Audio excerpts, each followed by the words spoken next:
शुभ संध्या। मैं आपकी हिंदी एजुकेटर निशा तिवारी अपने हिंदी क्लास में आप सभी का स्वागत करती हूँ। पिछली क्लास में हमने देखा कि वर्णमाला के दो भेद होते हैं, स्वर और व्यंजन। तो आज जो है स्वर एक अलग टॉपिक लेकर आए हुए हैं, जिनकी हम परिभाषा पढ़ेंगे और उनके प्रकार को समझेंगे। टॉपिक शुरू होने से पहले दो पंक्तियां पढ़ेंगे। हो चुका आगाज, हो चुका आगाज रण का, युग बदलने की तैयारी है, इतिहास वही बनाएगा जिसका संघर्ष जारी है। इतिहास वही बनाएगा जिसका संघर्ष जारी है। तो आइए हम अपने टॉपिक पे आते हैं। स्वर। स्वर क्या होता है? स्वर जो होता है कि जिन वर्णों के उच्चारण में हम कोई भी जो वर्ण उच्चारण करते हैं, उसमें हम दूसरे वर्ण की सहायता नहीं लेते हैं, वो हमारा स्वर कहलाता है। मतलब कि स्वर वो है जो अपने आप में स्वतंत्र है, किसी दूसरे वर्ण की सहायता वो नहीं लेता है। तो हमने यहाँ पे बताया कि जो यहाँ पे स्वरों की संख्या है और कितनी थी? 11 थी। आ से लेके आहा तक है यहाँ पे। आहा को हमने अयोग वाह में किया हुआ था और फिर इसको लेकर के 13 संख्या है। जब मैंने बताया था कुल स्वरों की संख्या जब पूछी जाएगी तो 13 होगा, और सिर्फ अगर एक क्वेश्चन बनता है कि स्वर क्या होते हैं तो हम 11 बताएंगे। आइए स्वर के भेद पढ़ते हैं। स्वर 3 प्रकार के होते हैं। कितने प्रकार के होते हैं? 3 प्रकार के होते हैं। देखिए यहाँ पे स्वर 3 प्रकार के होते हैं। हर्ष स्वर पहला क्या है? पहला क्या है? हर्ष स्वर।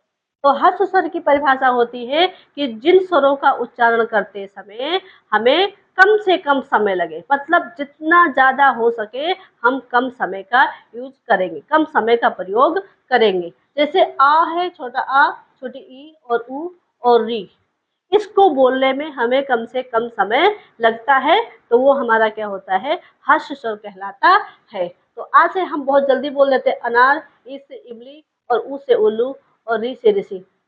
कम समय, बिल्कुल कम समय लगता है, वही हमारा क्या होता है? हर्ष स्वर। बहुत ही सिंपल परिभाषा है कि जिन स्वरों का उच्चारण करते समय हमें कम से कम समय लगे, वो हमारा हर्ष स्वर कहलाता है। आगे है दीर्घ स्वर। आगे है दीर्घ स्वर दूसरा। और जिन स्वरों के उच्चारण में वहां पे एक कम से कम एक मात्रा का समय लगा, हम एक मात्रा देंगे उसको। लेकिन दीर्घ स्वर में बताया गया कि जिन स्वरों के उच्चारण में जिन स्वरों के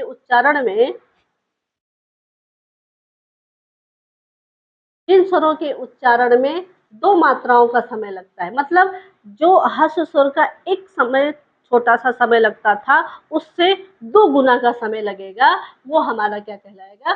दीर्घ स्वर कहलाएगा। आ से हम थोड़ा सा खींचेंगे, बनेगा बड़ा आ। ई से हम थोड़ा सा खींचेंगे, बड़ी ई बनेगा। छोटा ऊ से थोड़ा सा खींचेंगे और बड़ा ऊ बनेगा।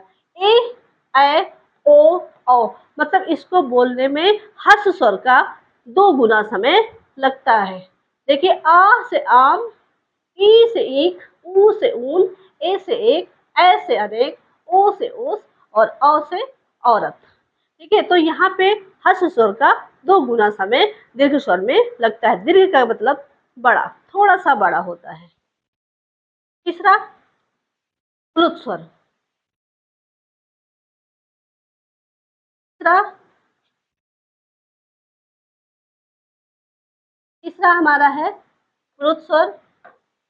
और प्लुत स्वर होता है जिन स्वरों के उच्चारण में 3 मात्राओं का समय लगता है। 3 मात्रा मतलब हर्ष स्वर का 3 गुना, मतलब ज्यादा ही खींच करके बोलना होता है। जैसे हम ओम का उच्चारण करते हैं तो उसको बोलते हैं ओम, काफी समय तक उसको खींचते रहते हैं। किसी को बुलाया जाता है तो उसको हम बहुत तेज से, बहुत खींच के थोड़ी दूर तक उसका नाम लेके जाते हैं। जैसे हम बुलाते हैं, जैसे हम राम को बुलाते हैं तो बोलते हैं राम, ऐसे। तो इसका पहचान क्या होता है? या तो यस जैसा होता है या तो फिर थ्री जैसा होता है। प्लुत स्वर का सिंपल पहचान, साधारण सी पहचान है कि इसमें ऐसे वाले निशान बने रहेंगे और आप जो है बहुत आसानी से प्लुत स्वर को पहचान सकते हो।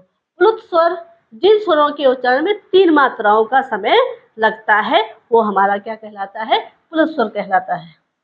आगे तो यहाँ पर समरी दिया गया है कि हस्व स्वर में एक मात्रा, हस्व स्वर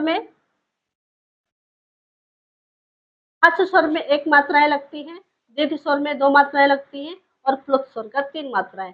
मतलब कि याद रखो कि 1 2 3, यहाँ से ऐसे 1 2 3, बहुत ही सिंपल तरीके से इसको याद करेंगे। इसमें कम से कम समय लगता है हस्व स्वर में, और फिर दीर्घ में 2 मात्रा, हस्व स्वर का 2 गुना और प्लुत स्वर में हस्व स्वर का 3 गुना। तो यहाँ पे हमने हस्व स्वर की परिभाषा स्वर की परिभाषा को बताते हुए उनके प्रकार को हमने समझाया, और यहीं पे हम अपना टॉपिक खत्म करते हैं। अगली क्लास में हम व्यंजन के प्रकार लेकर आएंगे और बहुत ही अच्छी तरीके से डिफाइन करेंगे। धन्यवाद।